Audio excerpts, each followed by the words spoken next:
One God, Amen. We celebrate the Feast of the Cross. Last night we had the Vespers, and the focus of last night's Gospel and the talk was about stillness in the cross. To be still, to be completely, perfectly unmoving, because your hands and your feet are nailed. We talked about this, and we said there are three situations very clear in the talks of St. Paul and the Gospel and the New Testament in general that says that we need to be still to be actually crucified. St. Paul said it in Galatians 2, 5, and 6. The letter to Galatians is covered with the cross. Covered. In 2, he says, I have been crucified with Christ, therefore I no more live, but Christ lives in me. In 5, he says, but those who belong to Christ have crucified the flesh with its desires and lusts. In 6, he says, God forbid that I should boast in anything but in the cross of Christ my Lord. And we talked about how the cross can be practiced in our life, at least in those three clear situations. One, in prayer. And we had the image of Moses on the mountain with his hands stretched, unmoved. And we said the fathers of the desert spoke about crucifying the mind from wandering, to keep it still, imprison it in that one place. And the second is the cross that we experience with the passions and the lusts when the devil comes to wake up our desires and get it out of control. We have to crucify that. And the third one, to bear with situation unmoved. When you are unfairly treated, when you are hurt, when you are in pain, when you are sick, in many ways, we get some physical hurt, some emotional hurt, and then you bear with it. And this is how the cross is manifested in us. You bear with it patiently. And many of the apostles spoke about this, about being sick and be patient. You're being mistreated and you're patient. You're not retaliating. You're not moving. There's nothing there to do. And you wait for God to be the one to vindicate us and bring us out of this situation. Today, I want to talk about something different, and I get excited about every time I remember this. It's something important because it seems like the Bible has repeated it many times. Many times. It is actually the beginning of the vision of Isaiah. And I want you to bear with me. We'll do a little Bible study here. Isaiah chapter 1, they say it's an introduction. It says it's an introduction about Isaiah addressing the Israelites. This is not the beginning of his vision. The beginning of his vision is chapter 2, when he says, the word that Isaiah the son of Amos saw concerning Judah and Jerusalem. What's he saying? Listen to this. I want you to imagine this one. Just picture it in your mind. As you're reading with me, imagine it. Just take a little time to think about the image. What is the picture that Isaiah wants to paint? He says, now it shall come to pass in the latter days, some far away time from Isaiah, precisely 1,000 years, that the mountain of the Lord's house. What's the mountain of the Lord's house? Where is the Lord's house, the temple in the time of Isaiah? What mountain is it built on? Mount Zion, the place where the mountain is built. He says that in those days, the mountain of the Lord's house shall be established on top of the mountains and shall be exalted, lifted up above the hills. All right, that means it will be raised. Have you ever heard about mountain being lifted up? Mountain coming up from the earth and getting higher and higher and higher. That's the image he wants to give us. Because the temple is there, God wanted it to be very high.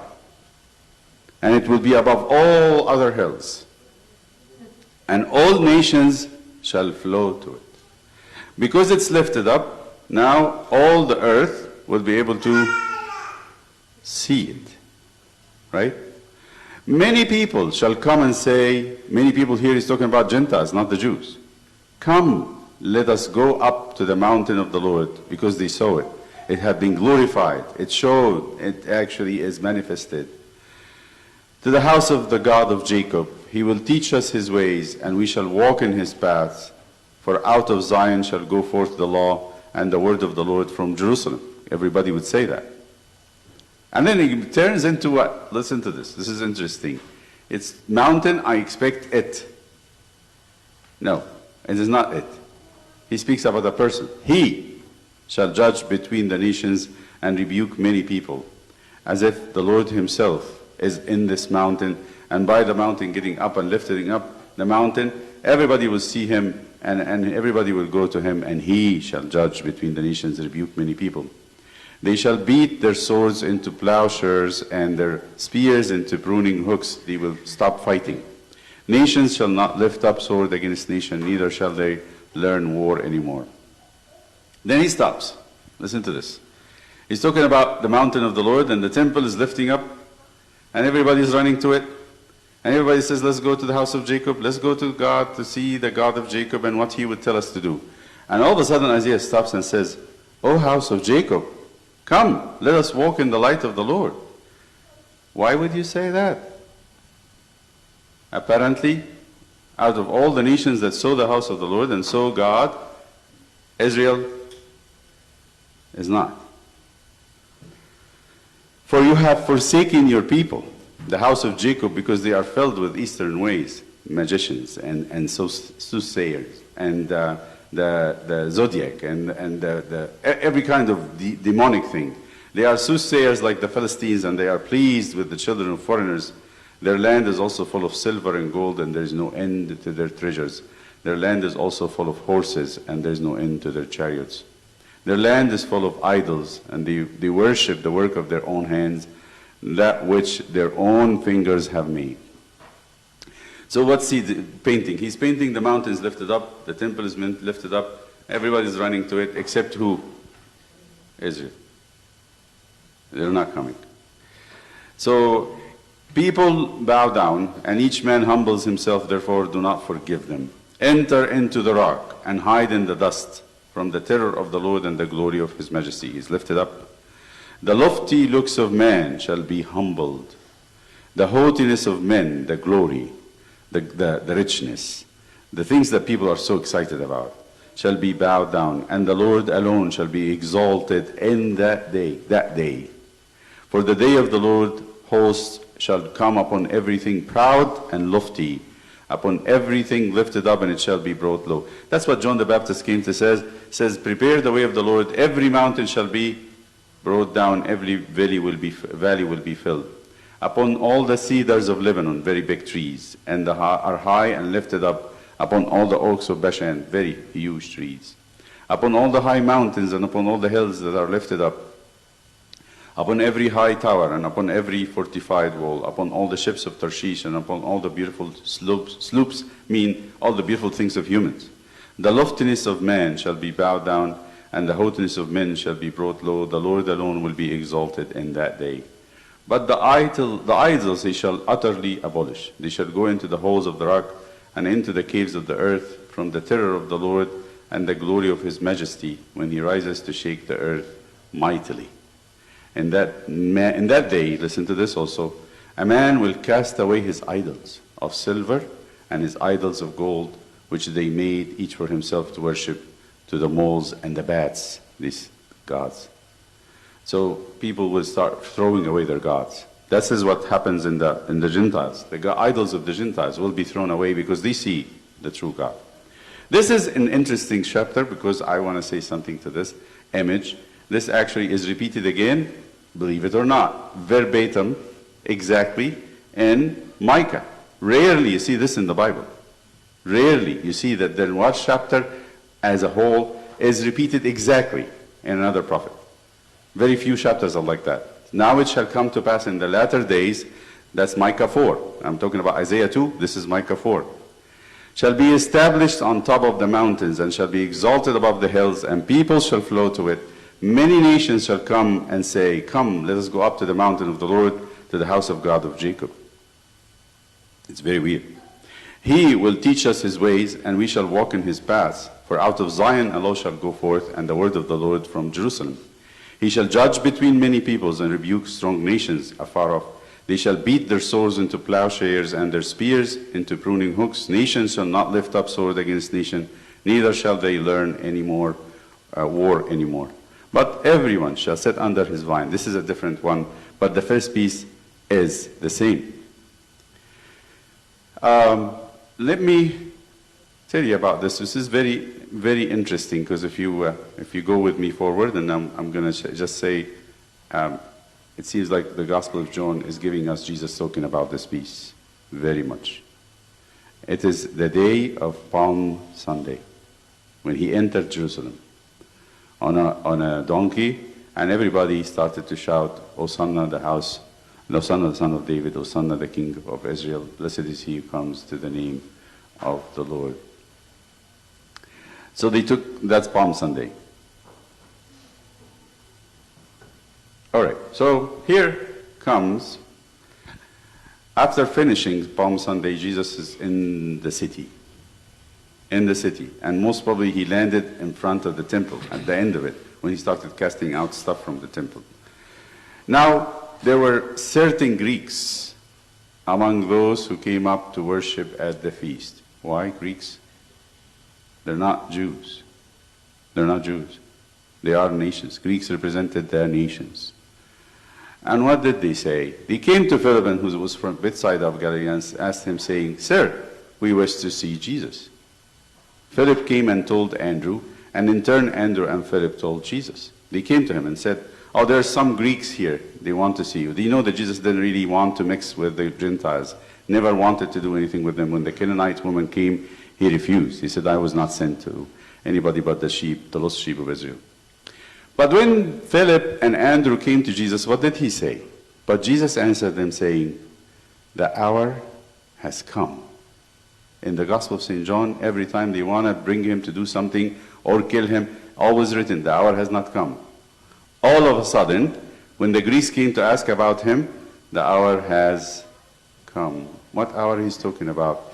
That the Son of Man should be glorified. So he is literally talking about Isaiah 2, right? And then he says, most assuredly I say to you, unless a grain of wheat falls into the ground and dies, it remains alone. But if it dies, it produces much grain. And he talks about,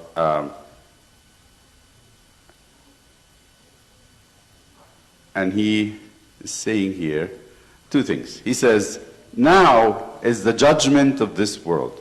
Now the ruler of this world will be cast out. These are Isaiah words, by the way. And if I am lifted up from the earth, I will draw all peoples to myself. This he said is signifying by what death he would die. What's he talking about? The cross. So he is actually explaining to us Isaiah 2, Micah 4. Isaiah 2 said what happens in the last days? The mountain and the temple, what happens to them? Be lifted up. When that happens, the nations will come running to see him, and it's he. And when that happens, everybody will cast out their idols and adopt or serve the one true God. What's he talking about? He just heard that the Greeks want to see him. Something never happened before. They're not Jews, they're not Galileans, they're not even Samaritans. They are Greeks, completely outside Israel. And then Jesus, he says, this is it. Then Jesus said to them, a little while longer the light is with you. Walk while you have the light, lest darkness overtake you. He who walks in darkness does not know where he's going. He's saying exactly what Isaiah says. When I told you, he turned to Israel and said, O house of Israel, let us walk in the light of the Lord. It's an imagery. If you know the Old Testament, this will blow your mind, because it's talking about Jerusalem in the time of the tabernacle feast. Is lit up. The city, actually, you can see it from 20 miles afar. And everybody know how to go even by night, because they see the light of Jerusalem. And Jesus is saying, I am the light of this city. I am the light of the world. You Israelites, you house of Jacob, walk while you have the light. And the light is himself, not the temple. Because at night, the celebration of the Feast of Tabernacles is meant for the Gentiles, actually. They do burn incense by tons, and they offer sacrifices by thousands. So there's light and fire ignited in the temple day and night. And everybody can see it from far. And Jesus is talking about himself. But for light to make sense, it has to be lifted up. So what is he talking about?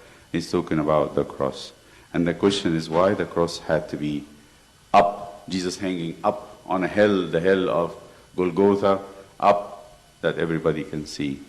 Because we are going to put him up also. And we're going to put him on top of our church.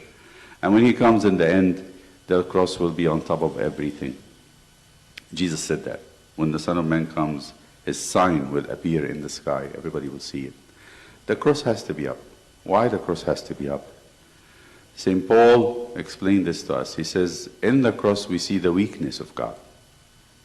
The weakness, not the strength.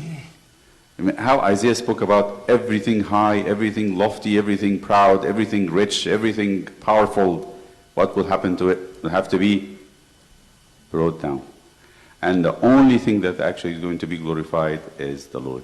How is the Lord to be glorified? Only when human glory is brought down. We will never understand the cross until we have this mentality of Christ and the apostles. Now, we don't really very much get impressed with high human achievements. We have a tendency to do this. In the cross, God is saying all human achievements.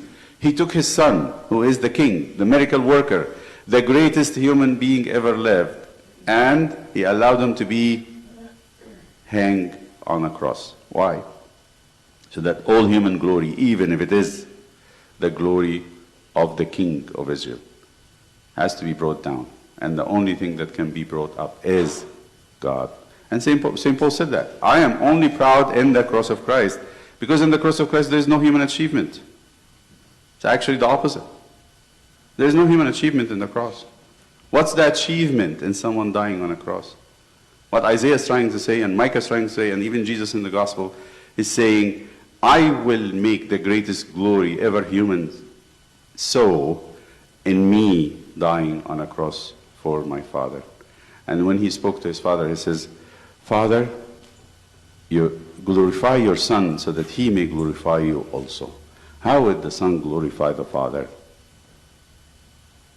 I would tell you something. The glory of the Father is not in the resurrection.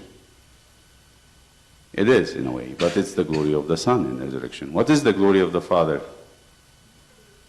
The cross. Why? Because in the cross we saw how much God loved us. That's the glory.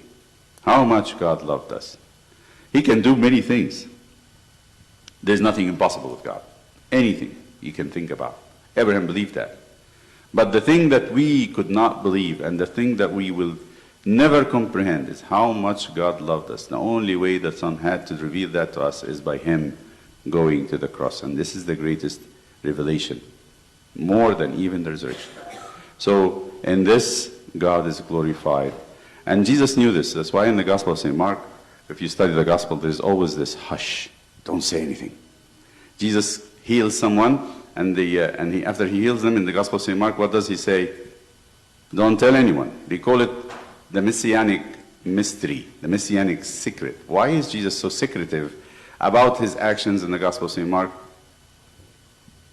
And very simple. Because he didn't want him to himself to be known as the miracle worker, the healer, the social revolutionist, the one is solving the problems. What did he want himself to be famous for?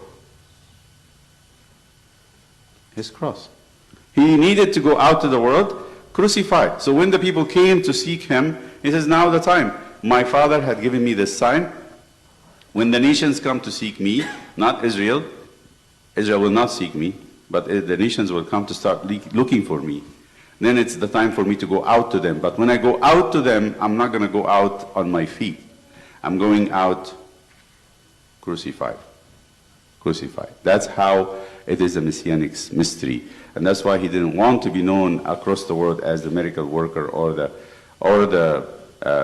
social worker or whatever you call him, or even a king. He refused it. Refused all of that. He wanted to go out as crucified. That's why I think in our mind, and this is one of the lessons to take home, don't be so much moved by human achievement, please. You will not be a Christian if you are impressed. They showed him the temple of Herod and said, "Oh, look at these stones, glorious stones. It's as big as the pyramid of Egypt." And Jesus said, "Don't be impressed. There will be no stone left on the top of the other." Human achievement does not impress Christ, nor impress God, nor impress a Christian. If it is done for God, yes, but it is not done for God to bring someone up and to be famous, forget it. Don't be so much moved by that. What you should be moved with, the love of God. The glory that St. Paul says, that's the only thing I am actually going to be respecting. Otherwise, it doesn't mean anything. Doesn't mean anything. So that's what I would want to learn from the cross. If you do this, you will put the cross high. And see, we have lots of things here. We have miracles, we have saints, and we have things. The highest thing we put up is the crucified Christ. That's why in the Old Testament also, you can go on and on and on for this principle in godly scriptures, is when Moses wanted to heal the people in the past from the snakes. What did he do? He put something ridiculous, something very ridiculous. How can a pole with a dead snake on it, a bronze snake, heal people just by looking at it? And that's the mystery, that's the secret of the cross. So that cross be lifted up. The cross is stillness, but the cross also is the way to the glory of God. The way to the glory of God. And if we don't understand this, we will not have the full enjoyment of God's glory and love. To him is the glory with his Father and the Holy Spirit now and forever.